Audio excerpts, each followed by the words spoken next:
Hi, and welcome to another Week in Washington wrap-up. Like many Americans, the Senate is closely watching the coronavirus outbreak, and we have already taken action. The Senate just passed a bill to provide funding that can help medical professionals get the tools they need to address the outbreak. While the coronavirus should not be taken lightly, it is essential that we avoid sowing fear in the public. I'm glad that the Senate and House worked together in a bipartisan way to combat the spread of this disease. We started the week with great news about the VA Medical Center in Hot Springs. After my near decade-long fight against the closure of the facility, VA Secretary Robert Wilkie announced that it will stay open.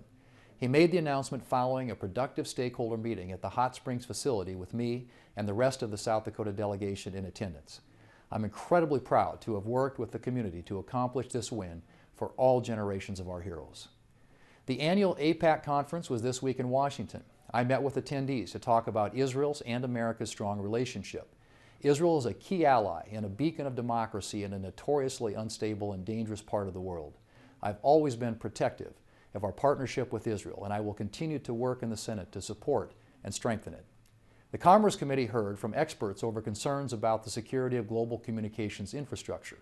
While the United States has recognized the danger of using Chinese companies like Huawei when installing communications networks, other countries have not been as cautious, despite warnings that it could compromise security. We laid some important groundwork this week, especially after I introduced a bill that would help prioritize the security of digital infrastructure in future trade negotiations. But there's more work ahead. The Senate is working on a bipartisan bill that focuses on bolstering American energy, including measures to boost clean energy technologies like wind, hydropower, and nuclear power. I've introduced several amendments to this bill, and I look forward to continue working on this important legislation next week.